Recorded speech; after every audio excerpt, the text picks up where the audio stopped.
حسرة شبه من دبره وكبرنا بهاره اگرمش عشق و علم لسر مدى دباره حسرة شبه من دبره وكبرنا بهاره اگرمش عشق و علم لسر مدى دباره مجبر نقود باور نکن دشمن وقوری هاره مجبر نقود باور نکن دشمن وقوری هاره دیلان دیلان و دیلان صبرا دیلان دیلان دیلان و دیلان صبرا دیلان دیلان دیلان و دیلان صبرا دیلان دیلان دیلان و دیلان صبرا دیلان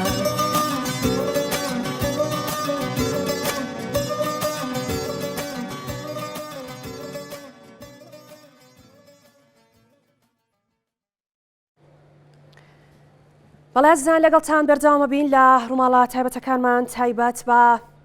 بارودۆخی کوردانمان لە ڕۆژئاوا و هاو هەڵوێستی و هاو خەمی کوردان لە تەواوی شار و شارۆچکەکان و لە تەواوی وڵاتان بۆ ئەو دەستدرێژەی بەرامبەر بە کوردانمان دەکرێت. کۆمەڵێک زانیاری نوێ دەخەمە ڕوو بۆ بینەرەکانم هێرشەکان بۆ سەر بنکەکانی ڕاگررتنی چەکدارانی داعش و خێزانەکانیان لە شەدادی و کەمپی هۆڵ بە شێوەیەکی مەترسیدار زیادیان کردووە. کەمپی هۆڵ لە ئێوارەی دوێنێوە ڕوبەڕووی هێرشی تونند و هەوڵی کۆنتترۆلکردنی بەهێزی چەکدار دەبێتەوە. پاسەوانانی کەمپی هۆڵ ڕوبەڕووی هێرشی تانک و زری پۆش بوونەتەوە و بەو هۆیەوە ناچارن کە پاشەکشە بکەن. سووریا بەردەوامە لە هێرشە چڕەکانی بۆ سەرشاری حەسەکە و دەوروبەری و لەگەڵیشیدا شاری کۆبانێ. دیمەشق وەڵامی هیچ دەستپێشخەریەکی ئاگربەستی تا ئێستا نەداوەتەوە کە لە 2 هەفتەی ڕابردووەوە ئەم ئاگربەستە پێشکەش کراوە، بەڵام تا ئێستا دیمەشق بێدەنگە لە وەڵامدانەوەی ئەو ئاگربەستە. ئەوەی کە گرنگە مەزلوم عەبدی باس لەوە دەکە داوایان لە هاوپەیمانی نێودەوڵەتی کردووە کە بەرپرسیارەتی خۆی لە پاراستنی بنکەکانی ڕاگررتنی چەکدارانی داعش هەڵبگرێت. ئەمەش لە کاتێکە دوایەوەی کە ئەو زیندانانە کە ژمارەیەکی زۆر لە دەستگیرکراوانی داعشی تێدا بوون بەلاماردانی ئەو زیندانیانە و ئازادکردنی ئەو زیندانیانی کە لەوێ بوون، ئەمە جارێکی تر بۆ خۆی دووپاتکردنەوەی ئەوەیە کە دەیانەوێ داعش لەو زیندانانە دەربکرێ و ئەوان شەڕی کورد و شەڕی شەڕوانانی کورد بکەن. بۆیە جارێکی تر ئەمە و ڕاستێ دەسەلمێنەیە کە کورد ڕوبەڕووی هێرشی شەڕی داعش بووەتەوە. هەر مەزلوم عەبدی باسیلەوە کردووە کە داوایان لە حکوومەتی سووریا کردووە کە هێرشەکان ڕابگرن و بگەڕێنەوە بۆ سەر مێزی گفتوگۆ. بەڵام وەک باسمان کرد دیمەشق تا ئێستا هیچ وەڵامێکی بۆ ئەو ئاگربەستە نیە. بەڵێ من دوو میوانی ترم لەگەڵ دەبێت. گرنگە بەلامانەوە لەسەر بابەتە ئاینیەکە، گرنگە بەلامانەوە لەسەر ڕۆڵی مامۆستایانی ئاینی، ڕۆڵی کەسایەتی ئاینیەکان، ڕۆڵی زانایانی ئاینی لەسەر ئەم بابەتە زیاتر قسەی لەسەر بکەین. چونکە وەک هەمیشە باسکراوە بە دروشمی ئەڵڵاهو ئەکبەر لەژێر پاساوی ئاینی هەمیشە پەلاماری کورد دەدرێت. بۆیە ئێمە دەمانەوە بزانین مامۆستایانی ئاینی لەسەر ئەم بابەتە قسەیان چییە. فەرمان کانی سووری کە بەڕێزیان مامۆستای ئاینین بە سوپاسەوە لە چوارقڕنەوە لەگەڵمان دەبێت. مامۆستا زۆر بەخێر بێت. دکتۆر هاوار شافعی کە بەڕێزیان مامۆستای زانکۆ و لە هەمان کاتیش مامۆستای ئاینین لە خورماتەوە بەڕێزیشان لەگەڵمان دەبن. بەڕێزیشتان زۆر بەخێر بێت. سەرەتا دەچمە خورماتوو دکتۆر هاوار. بەڕێستان مامۆستای زانکۆن لە هەمان کاتیش مامۆستای ئاینین. ئەمەی کە بینیمان، ئەمەی کە دەگوزەرێ زۆر پەلاماری لایەنە ئاینیەکە دەدرێت. بەڕاستی من دەمەوێت زۆر لەسەر ئەو بابەتە قسە بکەین. ئەگەر پێشتریش گوێبیستی قسەکانی مامۆستا ئەتا بوو بن، ئەش کۆمەڵێک شتی لەسەرم بابەتە باس کرد. بەڵام بە شێوەیەکی گشتیەمانەوە بزانین ئەم شەڕی کە دەکرێت، یعنی بۆ بە پاساوی ئاینی، بۆ بە دروشمی ئەڵڵاهو ئەکبەر، ئەو کاتێک کە وێنەی شەڕوانێک بە کوژراوی بڵاو دەکرێتەوە یان لە بینایەکەوە هەڵدەدرێتە خوارەوە، بە ئەڵڵاهو ئەکبەر ڤیدۆکەی بڵاو دەکرێتەوە. ئەم شەڕە شەڕێکی ئاینیە و کورد نەتەوەیەکی کافرە یان بۆ بەم پاساوە شەڕ دەکرێت. بەڵێ بسم الله الرحمن الرحیم دیارە من ئەمەوێ پێتان بڵێم پێشەوەی بچینە ناو بابەتەکەەوە کە خوڕماتوو وەکو پیشەی هەمیشەیی هەڵوێستی نواندووە بۆ نەتەوەکەی ئەم شەویش خەڵکی خوڕماتوو بە هەمان شێوە هەڵوێست و هاوسۆزی و پشتیوانی خۆی ئیعلانەکە بە هەموو چین و توێژەکانەوە بۆ براکانمان لە ڕۆژ ئاوا سەبارەت بە پرسیارەکەی جەنابیشت بەداخەوە ئەوەی کە زۆر نیگەرانی کردووم دوێنێ وەزارەتی ئەوقافی سووریا نووسراوێک تەعمیمەکە بە مزگەوتەکانی هەموو وڵاتی سووریا داواکە لە خەڵکی سووریا لە مزگەوتەکانەوە ئەڵڵاه ئەکبەری سەرکەوتن لێدەن بەهۆی چیەوە بە مناسبەی سەرکەوتنیان و بە مناسبەی فەتحکردنی ناوچە کوردیەکان ئێمە لە ڕووی شەرعەوە و ئەوانش کە ئاگداری شەرعن و شەرعزانن وشەی فەتح بۆ شوێنێ بەکارێنێ ئەو شوێنە هەمووی کافری جەنگاوەر بێ کافر بن و دش بە ئیسلام بجەنگن بۆیە کاتێ سەر ئەکەون بە سەریانە پێوترێ فەتح کەوابوو وەزارەتی ئەوقافی سووریا بە هەمان شێوازی حکوومەتی بەعس لە ساڵی هەشتا کوردی بە کافر لە قەڵەم داوە و ناوچەکانی بە فەتح ناوزەد ئەکا ئەمە وا ئەکات ئێمەی کورد مامۆسایانی ئاینی و بە تایبەت وەزارەتی ئەوقافی خۆمان لە هەرێمی کوردستانە و یەکێتی زانایان و ناوەندەکانی ئاینی لە کوردستانە وەڵامی ئەو ناماقوڵەی وەزارەتی ئەوقافی سووریا بدەنەوە و بیسەلمێنن کە کورد ئەولاترە ئەڵڵاه ئەکبەر بکە و کورد ئەولاتر و لە پێشترە بە ناوی ئیسلامەوە بەرگیری لەمانەوەی خۆی بکە پێغەمبەری خوا صلی الله عليه وسلم ئەفەرمێ انصر ئەخاکە ظالما ئەو مەظلومە کورد مەظلومە 100 ساڵە زوڵمی لە یەکرێ لەسەر زمانی لەسەر بوونی لەسەر خاکی لەسەر شەرەفی پێویستە هەموو لایەنەکان لە عالەمی ئیسلامیە پشتیوانی کورد بن نەک پشتیوانی تیرۆرستەکانی ئەحمەد شەرع بن نەک بەڵام دکتۆر ئەوان بەیاننامەکانیان بە سوورەتی ئەنفال دەست پێ کردووە یعنی دیارە ئەوان وا دەزانن کە حەقەکە لای ئەوانە و بە سوورەتێکی قورئان بەیاننامەیان دەکردووە هەموو کاتێک بەڵێ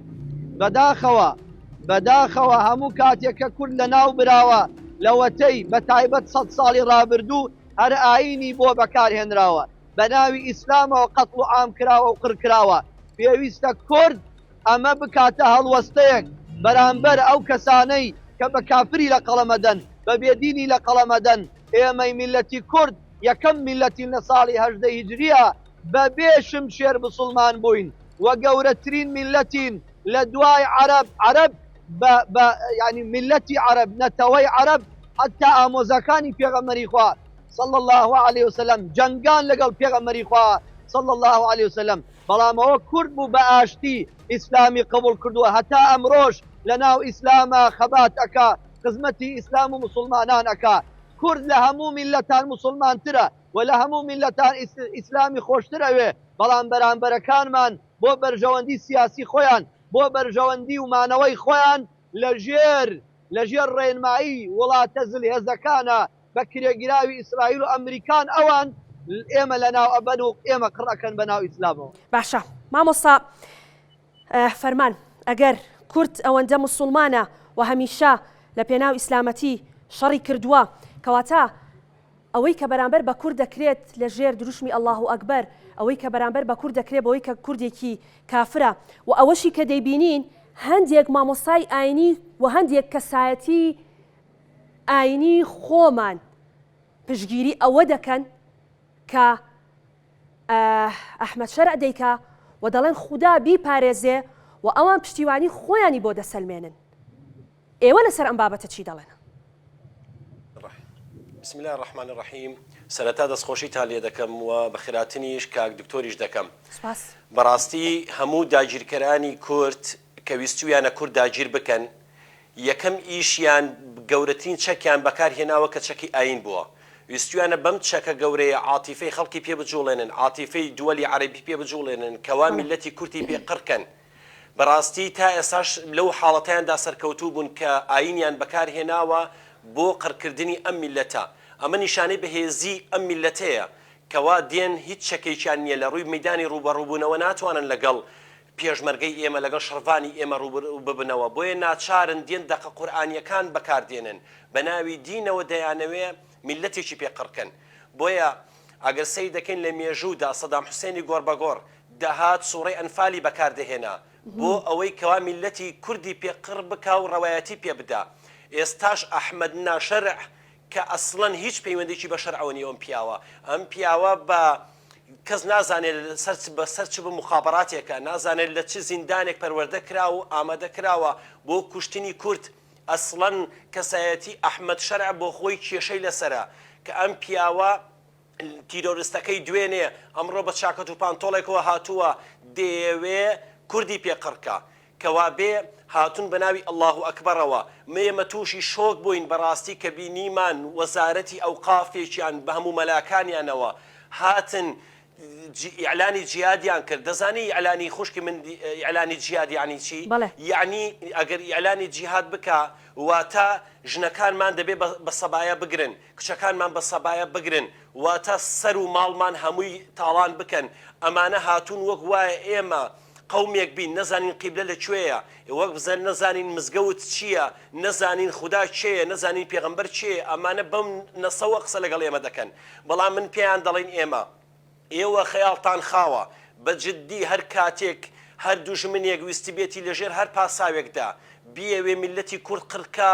ئەگەر بێ ئاین بەکاربێنێ سوود دەزانێ ئێمەی کوردین کەوا بڕۆ سەیری قودسکەن قودس چێ ئازادی کرد سەلاحەدینی ئەیوبی ئازادی کرد ئێوە قەرزداری کوردن من بە برا عەرەب باش دایمەن تا ئەم دەقەیە دەمگوت برا عەرەبەکان بەڵام لەم دەقەیەوە من برا عەرەب بە برای خۆم نازانم بە برای کوردی نازانم لەبەر ئەوەی کە دەبینێ بە عەقڵێکی فاشیانەی عەقڵێکی شۆڤینیانە دەیەوێ میلەتی کوردی پێقڕکە من پێیان دەڵێم بڕۆن سیرکەن بۆچی ئێمە لەوەتەی هەین ئەم کوردەی ئێمە لەوەتەی هەین هەمووان بە برای خۆمان دەزانین بەڵام کاتێک ئاور دەدەینەوە لە دوای خۆمان هەمووان خەنجەرمان لێ دەدەن یعنی عەرەب کە نزیکترین لە ئێمەوە نزیکترینە و هەمیشە وتومانە کە برای ئێمەن بەڵام کە یەتە سەر بابەتێکی وەها ئەوانیش خەنجەرەکانیان ژەهراوی تر دەکەن یعنی ئێمەی کورد تاکەی هەست بەوە ناکەین کە لە خۆمان زیاتر هیچ کەسێک دڵسۆزی خۆمان نییە من بەس ئەوەندە دەڵێم میلەتی کورد هیچ برایەکی نییە غێری خۆی نەبێ هیچ برایەکی نییە نە تورک نە فارس نە عەرەب برای کورد نینەمانە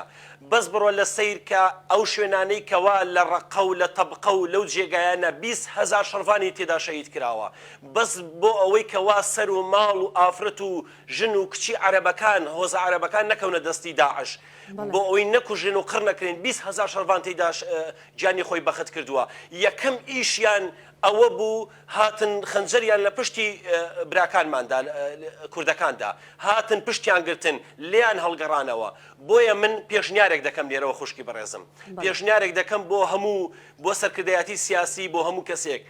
ئەم ئاڵایی کوردستان ڕەنگی سپی پێوەیە وەرن ڕەنگی سپی کە مانای ئاشتێ لیلابن لەگەڵ عەرەبدا ئاشتی نەما ئێمە بۆ تا ئێستا تێناگەین لەگەڵ عەرەبدا ئاشتی ناکرێ ئاشتی نەماوە وەرن ئەو ڕەنگە لابرن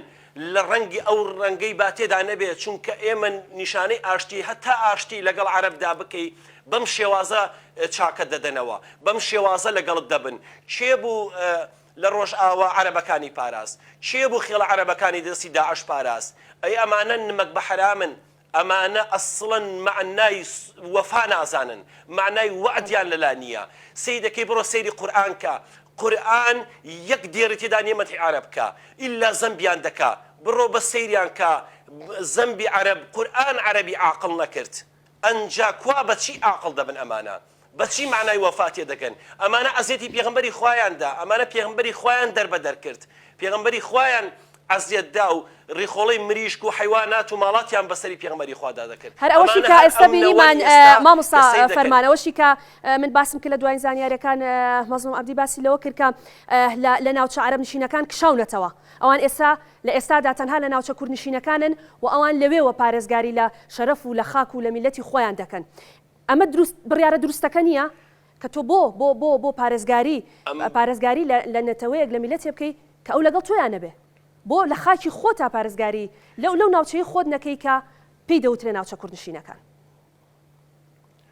ئەسڵەن فاعتەدەو بمثلی ما اعتدى عليه چۆنیان زوڵم لێ کردووی ئەوە بەرپەرچیان بدەنەوە. من لێرە پەیامێک بۆ مەزلوم عەبدی دێڵم بدەڵێ دەنێرم جەنەراڵی مەزن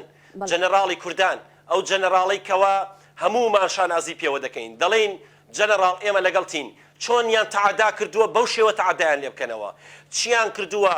ئەوان دەڵێن بڕۆن ژنەکانمان بە کەنیزەک بگرن و کچەکانمان بە کەنیزەک بگرن بەڵکو لێرەوە دەڵێن ئێمە داوا دەکەین ئەوانی ژنەکانیان بە کەنیزەک بگیرێ کچەکانیان بە کەنیزەک بگیرێ معنای تێدا نیە تاکو ئێستا ئێمە هەر منداڵی کورد بێ نەخەوێ هەر منداڵی کورد بێ دەربەدەر بکرێ هەر ئافرەتی کورد بێت چاو بە فرمێسک بێ هەر ژنانی ئێمە بێوە ژن ببن خاکیان بۆ دەپارێزین قبوڵیان نییە بە هەر چیشیان بۆ بکەی قبوڵیان نییە دەشت کوژن سەرڕایەوە چوار شەڕڤانی ئافرەتی چیژۆڵی ئێمە کە دیفاع لە ئەوانیش دەکا سیدەکەی بە چ دەڕندانەیەک شەهیدیان کردن سەریشیان بڕین سەریان بڕین لەوێدا باشە مامۆستا من لێرە تۆ ڕاگرم ئەگەڕێمە وڵات مامۆستا ئەگەڕێمە وڵات ئەمە لەسەر ئەو قسەی تۆ بچمە لای دکتۆر هاوار ژنانی ئێمە شەڕڤانانی ئێمە سەردەبڕێن لە بیناوە دەخرێنە خوارەوە دەستدرێژی دەکرێتە سەریان لە نوێترین ڤیددیۆ کە بینیمان دوێنێ و پێرێ ڤیددیۆی دوو شەڕڤانی ژن بڵاو کراوەتەوە کە بە خۆشحاڵیەوە تەسلیم بە ئەمیرەکەیانی دەکەن ئەمە یەکەم جارمانیە ئێمە ڤیددیۆیانە ببینین ئەمە یەکەم جارمانیە ژنانی ئێمە ڕوبەڕووی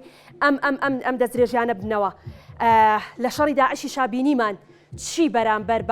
بە ئێزیدیەکان کرا و چۆن سوکایەتی بە ژنانی ئێزیدی دەکرا و پێشکەش بە ئەمیرەکانیان دەکران بەڵام ئێمە هەر خۆمانین کەساتی ئاینی خۆمانە باس لەوە دەکا کە ژن نابێت لە بەرەکانی جەنگ بێ ژن دەبێت لە ماڵەوە دانیشێ و کاری ئەوەیە خزمەتی ماڵ و مێردی بکە لەسەر ئەم بابەتە چی دەڵێن؟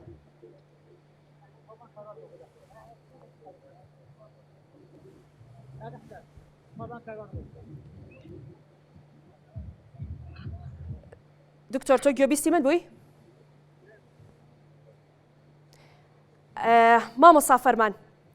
هەر خۆت وەڵام من بەرەوە و پرسیاری کە کردم دواتر ئەچمەوە لای دکتۆر هاوار پێچێ گوێبیستی ئێمە نەبوو بێ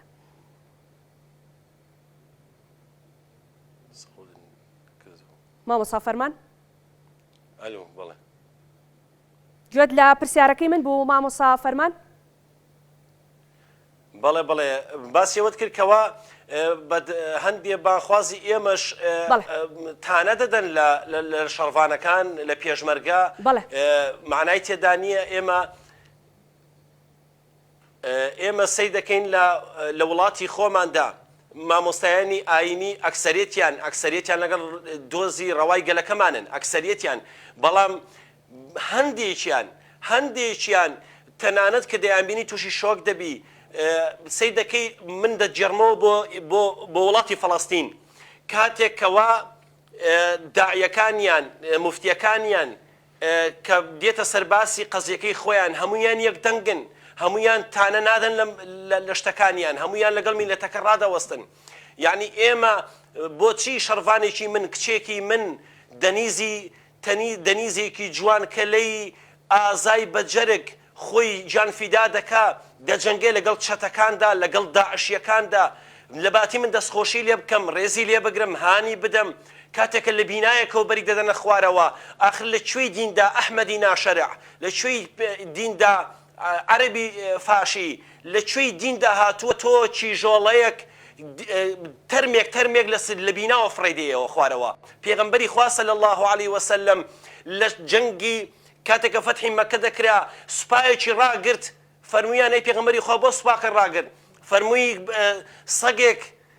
تەرەکیوە سەگێک بەچکەی هەیە دەمەوێت ئەو بەچکانە دوور کرێنەوە بۆی سوپاکەم پێی لێ نەنێ بەسەریاندا نەڕوا ئەنجا سوپاکە بڕوا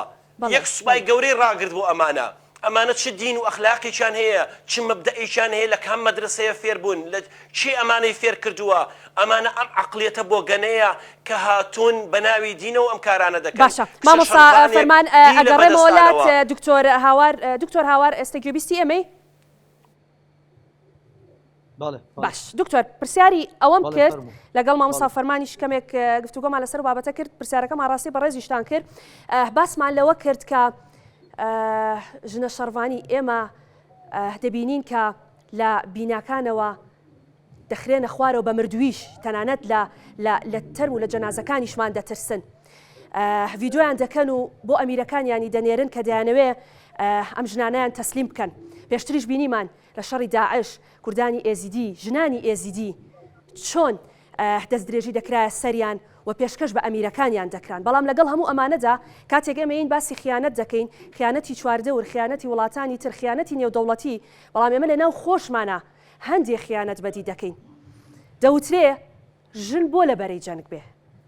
لە ڕووی ئیسلام و ئاین ڕێگەی نەداوە ژن بچێت شەڕ بکە ژن دەبێت لە ماڵەوە خزمەتی ماڵ و مێرد و منداڵی بکە و چێشتیان بۆ لێ بنێ دەبێت پیاو لە بەرەکانی جەنگ بێ لەسەر ئەم بابەتە چی دەڵێن لە ئیسلامی پیرۆزە هیچ کاتێک قەدەغە نەکراوە ئافرەت دیفاع بکە لە شەرەف و ناموس و کەرامەت و خاک و ئاو و کلتور و ناو ڕەنگی خۆی لە ئیسلامە ڕێگە دراوە بەڵکو هەندێ لە زانایان نەک هەندێ هەموو زانایان ئەفەرمونون هەندێ جارەیە ئافرەت واجبە لەگەڵ پیاوە بجەنگێ ئەگەر نەجەنگێ گونەهبارە بێ ئەو کاتەی کە دوژمن پەلاماری شارێک ئەدا خاس و خراپ بەیەکەوە قەتڵ و ئامەکات و ئەیەوێ داگیرت کە ئەو کاتە واجبە لەسەر ژنانی شان بەشان پیاوان دیفاع لەو شار و لەو شوێنەی خۆیانە بکەن و دیفاع لە کەرامەتی خۆیان بکەن و دوای ئەوە هەڵدانە خوارەوەی تەرمی ئەو ئافرەتە مخالفەی ئاەتی قورئان و ومخالفەی فەرمودەی پێغەمبەر صلی الله عليه وسلم پای گەورە فەرمێ وەلەقەد کەڕەمنا بەنی ئادەم بني آدم اگر كافريش بيه بريزا وفي غمر فرمي صلى الله عليه وسلم اگر جنگاورك تانش كشت لا تمثلوا واتا سكاتي بلا شكي مكان كوايا اوان بهمو بيوري مخالفي شريعتي بيروز اسلامكن بيويستا كرد بودق جوانانا كبشگيري دوزي رواكمانكا بدقي قرآن بدقي فرمودي بيغمري خواه صلى الله عليه وسلم دیفاع لە خۆی بکە چونکە میلەتەکەی ئێمە شایەنی ئەوە هەیە دەقە قورئانیەکان بەکاربێنێ بۆ سەرخستنی خۆی بۆ دیفاعکردن لە خۆی بەداخەوە ئەڵێ باسی خیانەتت کرد دەوڵەتەکان ئەگەر پشتمان لێ بکەن ئاساییە ئەمریکا و ئیسرائیل تورکیا غەیری تورکیا قەتەر سعودیا پشتمان لێ بکەن ئەوانە نامۆن بە ئێمە بەڵام ئەوە خەتەرە کورد بیت و لە قەزەیەکی وادا پشت لە میلەتەکەی خۆت بکەی کاتێک بیر ئەەکەیتەوە لە ناو وڵاتی خۆتە ئەو زمانی خۆت پشتیوانی لە دوژمن ئەکا و دژی تۆ ڕائەوەستێ ئەوە گەورەترین خیانەتە کە برینەکەی ساڕێژ نابێت باش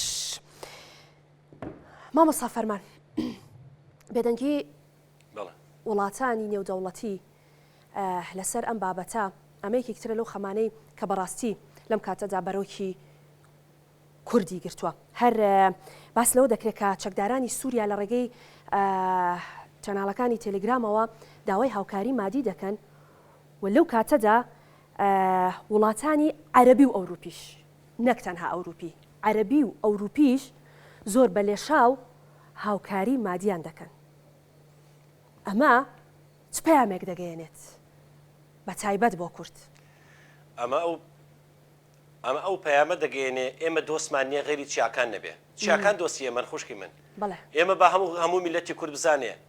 میلەتی کورد ئەگەر لە ڕێی ئەم کەناڵی ئێوە تێبگەن حاڵی ببن ئێمە دۆستمان نییە غێری خودا و چیاکان نەبێ چیاکان دۆستی ئێمەن دڵنیا بن لەوەی بەس چەک عیلاجی دەردی ئێمە دەکا بەس چەک عیلاجی دەردی ئێمە دەکا هیچ شتێکی عیلاجی ئێمە ناکا ئەمریکا چی نەکرا بۆ ئەمریکا چی نەکرا بۆ ئەوروپا شەڕی ئەوروپا و ئەمریکا ئێمە کردمان کورد کردی چین چی پێشمەرگەیەک شەهید بوو ئەم هەموو فەرماندە جوانە ئەم هەمووە خەباتکارە چاکە فەرموو بە دێڕێکیش ناتوانن هاوکاری ئێمە بکەن بە دێڕێکیش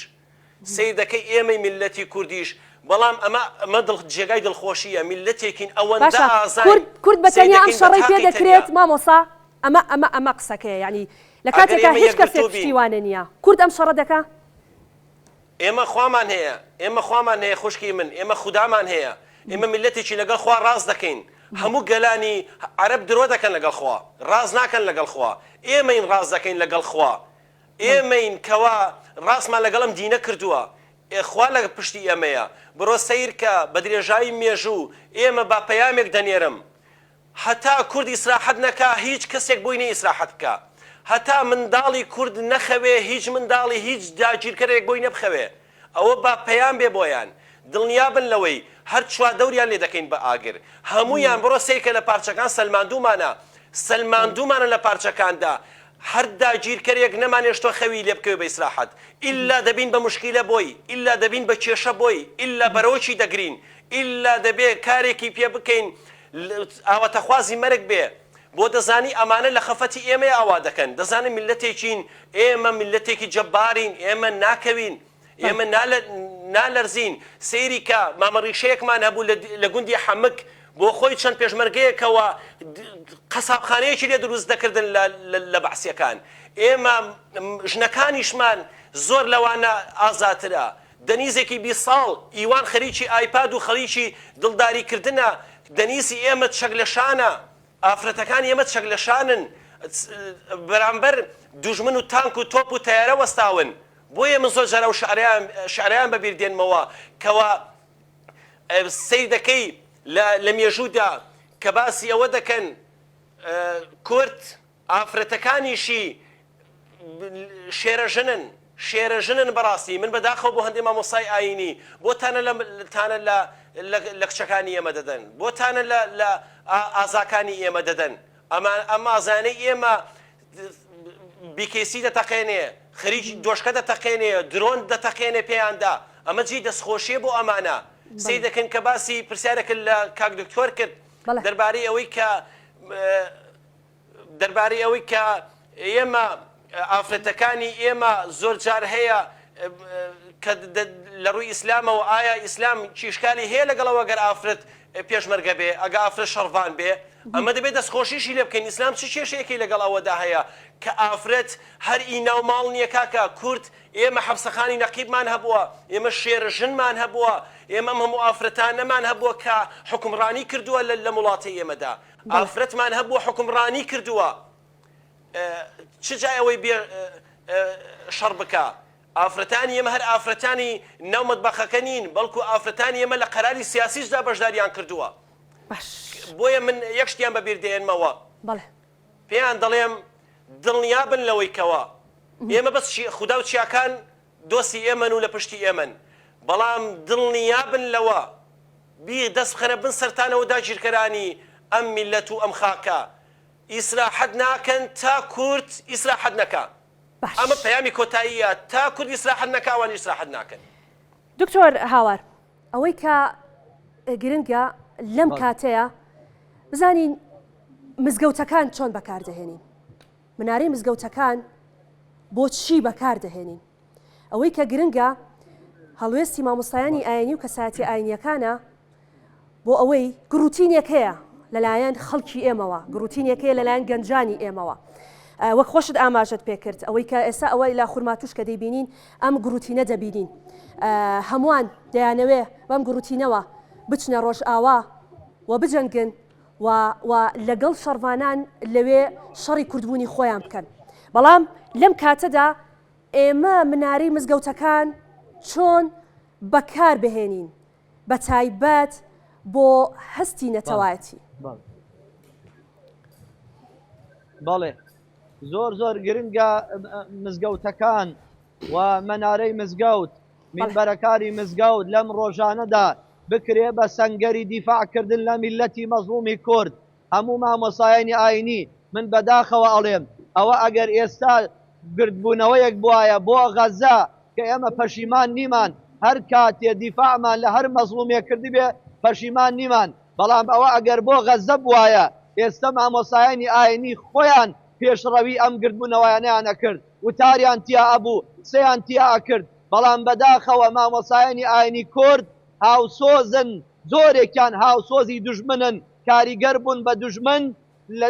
پشتیوانی نەتەوەی خۆیان ناکەن بۆیە پێویستە مزگەوتەکان تەکبیراتی تیا بکرێ وتاری جومعە تەرخان بکرێ بۆ دیفاعکردن لە میلەتەکەمان لە ڕۆژئاوا چونکە ئێستا ئەنفالێکی ترە ساڵی هەشتێکی ترە ڕۆژئاوا لەژێر مەترسیدایە لەژێر قڕکردندایە ئەگەر هەشت ئیعلام نەبوو ئێستا ئیعلام هەیە مامۆسایانی ئاینی گەورەترین ئەرکیان کەوتووەتە سەرشان پێویستە هەمویان هەڵوێستیان هەبێ بێنە سەر جادا هەمویان پشتیوانی میلەتەکەیان بن دەنا لە داهاتووە بە خائین و خۆ فرۆش لە قەڵەمە درێن. باش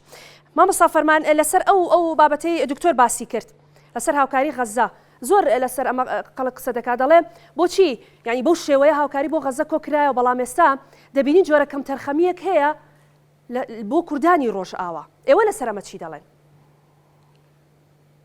من دەڵێم لە کوردانی ڕۆژئاوا ئێمە غەیری خۆمان نەبێ کەس بە فریای ئێمە ناکەوێ غەیری خۆمان نەبێ من یەک پێم خوشکی بەڕێزم ئەگەر مەجالم دەی یەک پەیام دەنێرم بە گرنگی دەزانم من یەک پەیام دەنێرم بۆ سەرۆکی یەکێتی زانایانی جیهان دکتۆر عەلی قەرەرداغی من ئەوەندەی پێ دەڵم کاک دکتۆر ئەگەر کورسیەک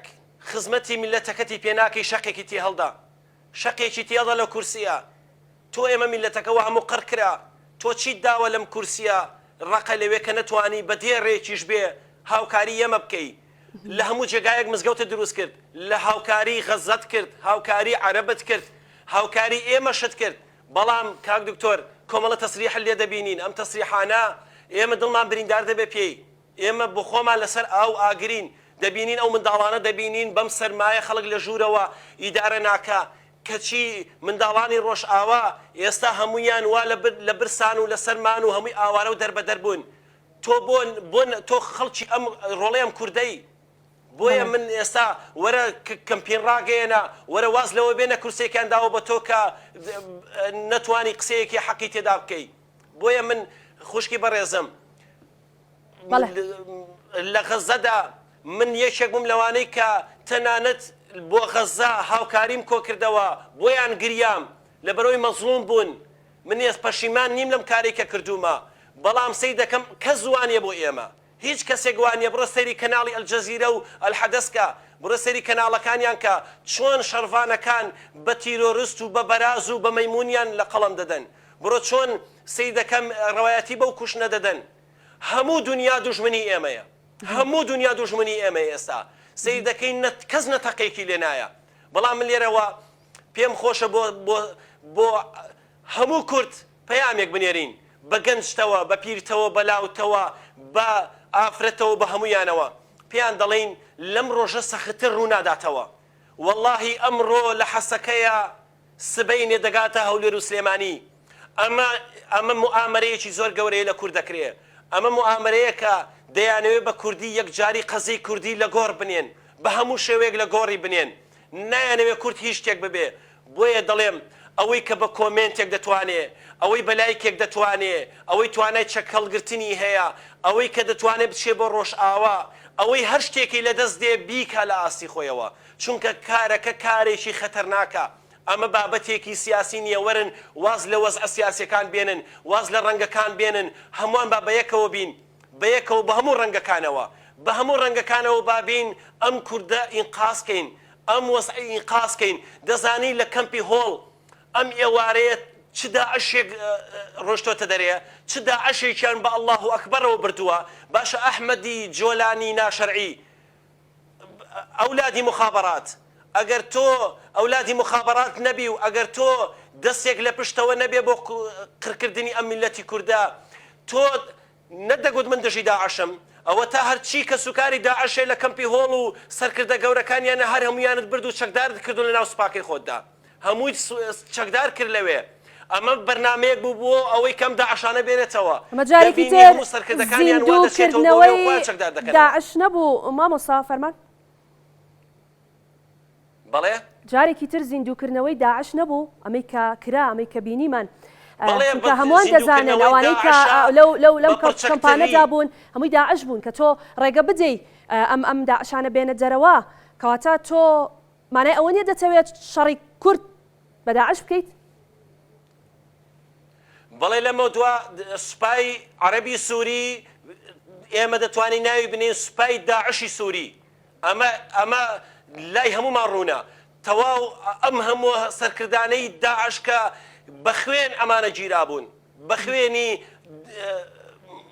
ئەو شەڕڤانانە گیرابوون بە خوێنی پێشمەرگە گیرابوون هەمووی ئەوانە بەرەڵا کران ێوارە هەموو هەدەفەکانیان لە سزنەکان دەدەن ئێستا سیکە لە سزنەکان دەدەن بۆ ئەوەی کە ئەو جێگایانە بگرن کە ئەو سەرکردە داعشانە برن لەوێ دەیان بینی بزانە هەموویان بە ئامری فیرقا بە جێگری فیرقا هەمووی ئەمانە بە بجارێکی تر دەکەونەوە قەتڵ عامکردنی کورد بەڵام کۆمەلگای نێودەوڵەتی تۆ لەکوێی تۆ نەبووی شەڕی داعشت دەکرد تۆ نەبووی کەوا دەتگوت وەرن داعش لە ناو بەرین ئەوە تا بەبەست چاوی خۆتەوەیە داعشەکان هەموویان وا پرچەک دەکرێنەوە هەمووی ئەحمەد جۆلانی ناشەرعی وا هەر هەمووی پرچەکردنەوە هەمووی مەسئولیەتی داونەوە ئەی تۆ لەکوێی نازانم ئەمە چ سیاسەتێکە نازانم ئەمە چ بیوەفاییەکە ئەمە نازانم چ بیویژدانیەکە بەرامبەر بە خوێنی ئینسان دەکرێت دکتۆر هاوار لەم زیندووکردنەوەی ئەگەڕێم وڵات مامۆستا ببوورە دکتۆر هاوار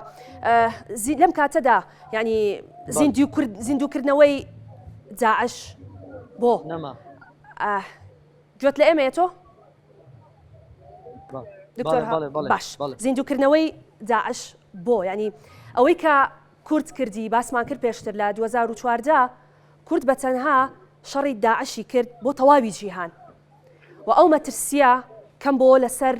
تەواوی جیهان زیندووکردنەوەی ئەم بابەتە هێنانەوەی سەرکردەکانی داعش و پرچەکردنیان و بچێت تۆ لە ڕێگەی ئەوەوە جارێکی تر کورد لە ناوبەری یعنی بەڕستان وەک مامۆستایەکی زانکۆ خوێندنەوەتان بۆ ئەم بابەتە چییە؟ ئەمە بۆ بەڵێ خوشکی بەڕێزم ئەم ئەحمەد ناشەرعە خۆی داعشە داعش و ئەم پەلامارە کە بۆ ئەو منتیقانە ئەیدا و داعشەکان ئازاد ئەکرێ لەلایەن بە ئەمری ئەوە بەڵگەیە لەسەر ئەوەی ئەیەوێ هاوڕێکانی خۆی ئازاد کە چەندین ساڵە لە ژێر سجنەکانی هەسەدەدان داعشەکانی خۆی ئازادەکات دوایی بەکاریانێنێ بۆ کوشتنی کورد ئەو داعشانەی کە لە ئیدلیبە بە سەرپەرشتی ئیسرائیل پەروەردە ئەکران بریندارەکانیان لە نەخۆشخانەکانی ئیسرائیل تیمار ئەکرا و ئەحمەد ناشەرع خۆی کە هەر گومانی لەسەر ڕەچەڵەکی ئەحمەد ناشەرع پەروەردەکراوی ئیسرائیل تەوقیتی کردووە و ئێستا ئەوێ بەم ڕێگایە هاوڕێ داعشەکانی ئازاد بکە لە ژێر دەسەڵاتی هەسەدە و بەری داتەگیان کوردی پێقەتڵ ئام بکات وەڵام نەدانەوەی یان بێدەنگی دیمەشق لەم کاتەیە بە تایبەت بۆ ئاگربەست کە ئەوەی کە باس دەکرێت تاسە دیمەشق هیچ وەڵامی ئەمە موامەرەیەکی نێودەوڵەتیە ئیقلیمیە ئەمە تورکیا بە سەرەکی تورکیا ناوێ کورد هەبێ ناوێ کورتکیانی هەبێ قسەی هەبێ وتەی هەبێ نابێ هەتا تورکیا هەبێ لە ژێر فشاری تورکیا کورد ئەبێ بچەوسێدرێتەوە زاڵمی سەرسەختی میلەتی ئێمە تورکیا ئەیەوێ کورد بوونی نەمێنێ لە ڕێگای ئەحمەد ناشەرعەوە لە ڕێگای داعشەوە بێ لە ڕێگای هەر وەسیلەیەکۆ بێ ئەیەوێ کورد لاواز کات کەواتە مامۆستا فەرمان ئەمی کە دەیبینین ینی بەردەوام شتەکان زیاتر ئالۆز دەبێ ڕاستە ئێمە باس لە کوردانی ڕۆژئاوا دەکەین ڕاستە باس لە پەلامارەکانی سوپای سووریا دەکەین بەڵام ئەمە وەک کورد شتێکی هەیە دەڵێت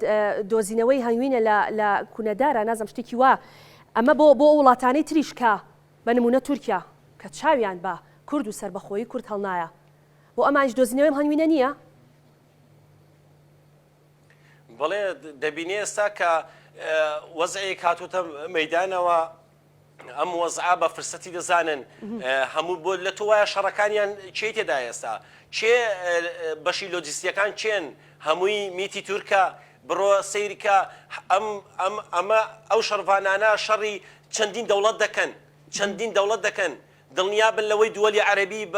بەشێکی هەرە زۆریانێ تێدا ئێستا شەرنیە بەسەر باز بێ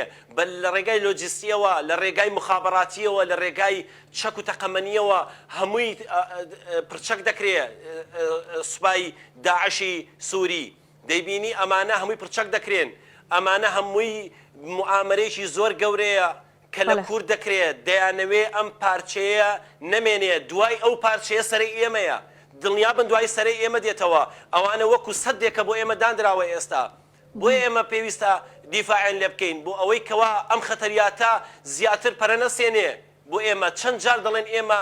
لە باکووری عێراق ئێستاش ناڵێن هەرێمی کوردستان دەڵێن باکووری عێراق دەڵێن هەڵەیەکی گەورەمان کردووە کە فیدراڵیمان پێداون ئەوان بەڕەوای نازانن تازە وەکو چۆن لە دەستیان دەرچووەکە لێرە فیدراڵی دراوە بە ئێمە چاویان پێی هەڵنایە بووینە مۆتەکەیەک بۆ سەر ڕۆحیان بۆ سەر خەوەکانیان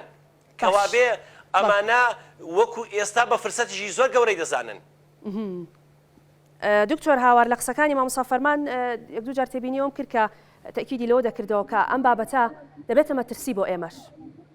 و ئەمەش جۆرێک لە ترس و بەڕاستی دڵەڵاوکی لای خەڵک دروست کردووە هەر بەڕاستی ئەگەرم دۆخە بەم شێوێ بمێنێتەوە مەترسی بۆ سەر هەرێمی کوردستانیش دەبێت. بەڵێ مەترسی گەورە لەسەر هەرێمی کوردستان هەیە و ئاوات و ئامانجی دوژمن ئەوەیە کورد لە هەر شوێنێ بێ نابێ کیانی هەبێ لە دوای ئەوان ئێمەش و هەروەها لەگەڵ ئەوەشە مەترسیەکی گەورە بۆ سەر عێراقیشێ واتە حکوومەتی عێراق هێزە ئەمنیەکانی عێراق سوپای عێراق ئەبێ ئامادە باش بن لەسەر ئەو مەترسیانەی کە داعش دروستی ئەکا لە مەولا ئەو هەموو داعشانەی کە لەلایەن حکوومەتی دیمەشقەوە ئازاد دەکرێت ئەبنە مەترسیەکی زیندوو واقعی بۆ سەر عێراق بۆ ئەمنی عێراق و پێویستە هەموو لایە بەجددی وەریگرین و هەرێمی کوردستان لایەنە سیاسیەکان با یەک بگرن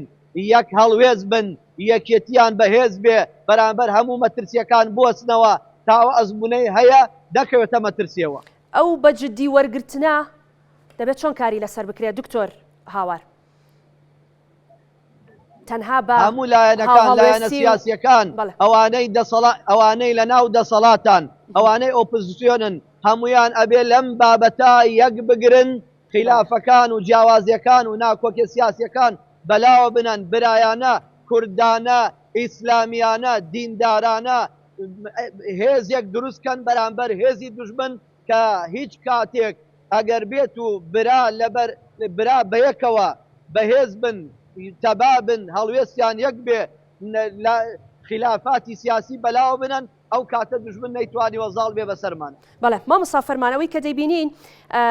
لەبەردەم قونسوڵخانەی وڵاتان بە تایبەت ئەمریکایانی دەبینین ئەو کۆبوونەوەتانەی دەکرێت بە دروشمی جیاواز بەڵام وڵاتان لەم بابەتەدا بێدەنگن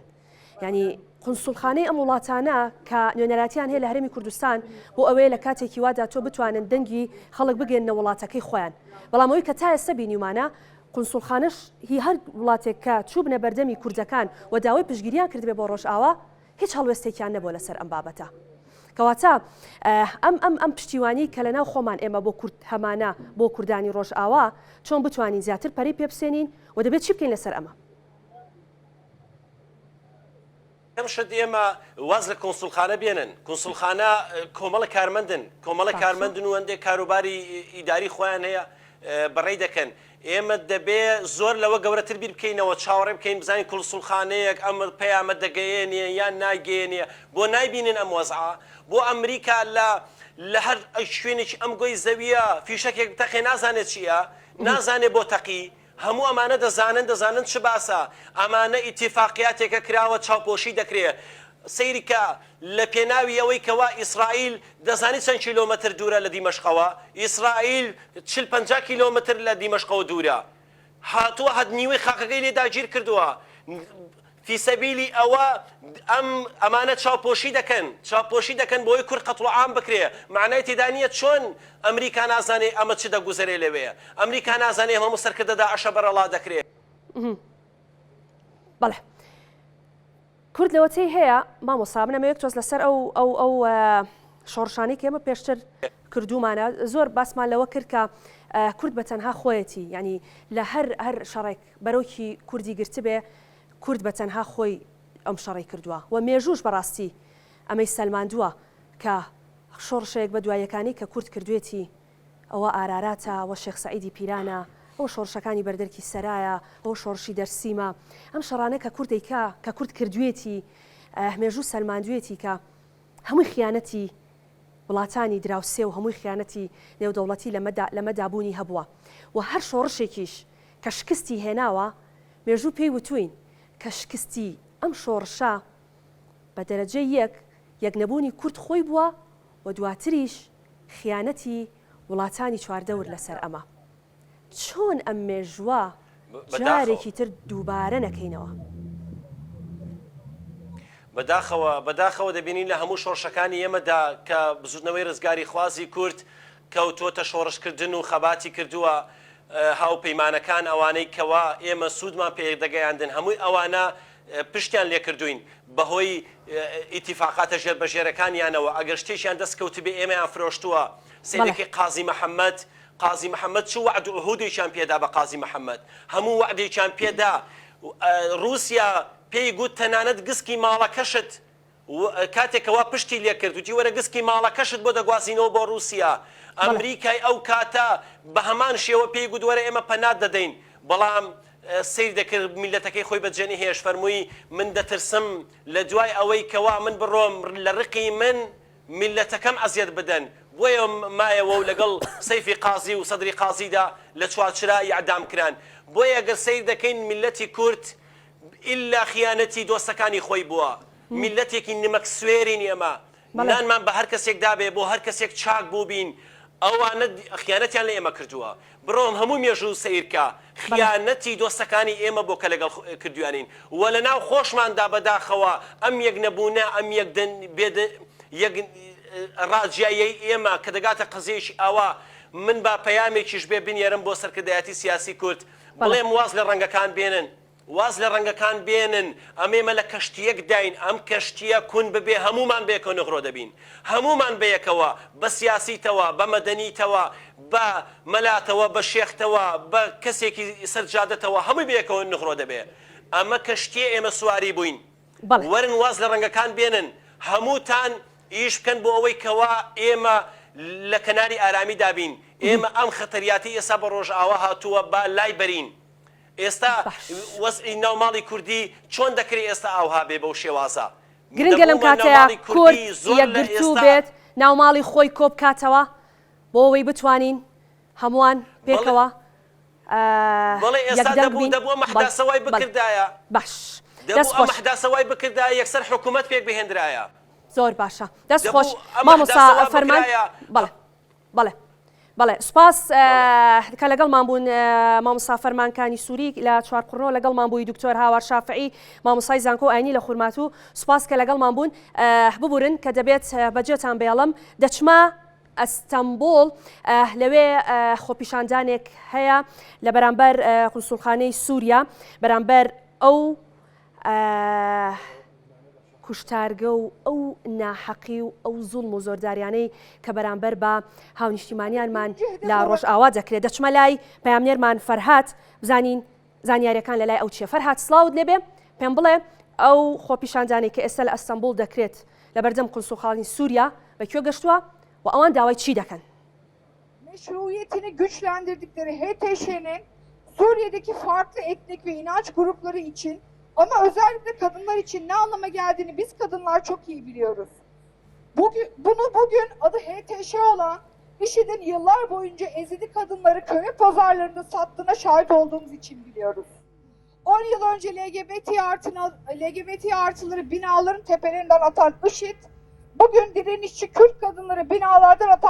atan takım elbiseli HTŞ. Kadınların bedeni savaş meydanı değildir. Kadınların bedeni savaş meydanı değildir. Kadınların bedeni savaş meydanı değildir.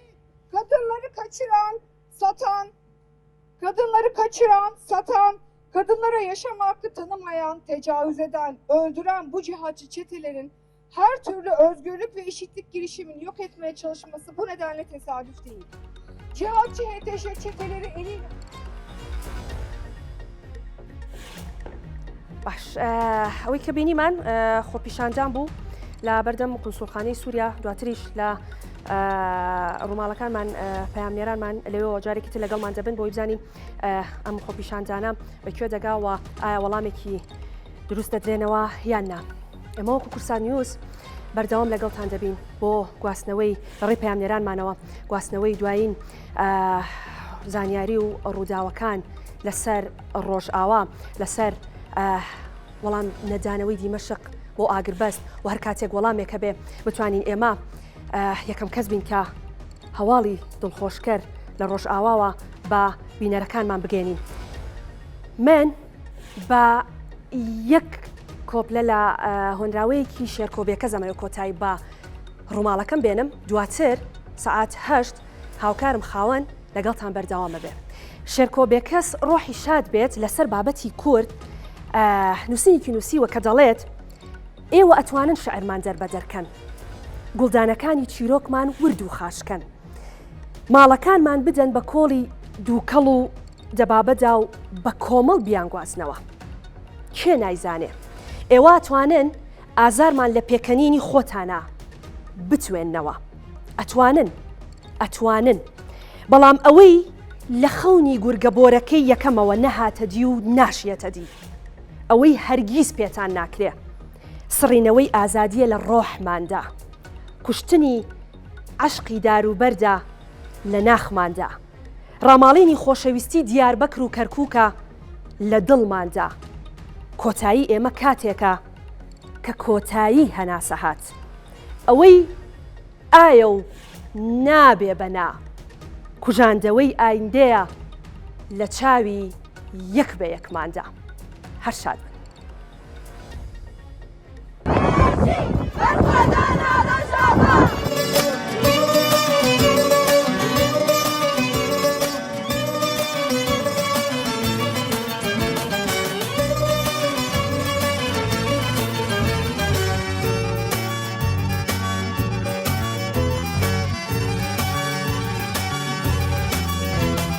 حسر چاو من دباره وک بارانه بوهاره اگرمش عشق و علم لسر مدا دوباره حسر چاو من دباره وک بارانه بوهاره اگرمش عشق و علم لسر مدا دوباره مجبور نگود باور نکن دشمن وقت دوری هاره مجبور نگود باور نکن دشمن وقت دوری هاره دیلان و دیلان صبرا دیلان دیلان و دیلان صبرا دیلان و دیلان صبرا دیلان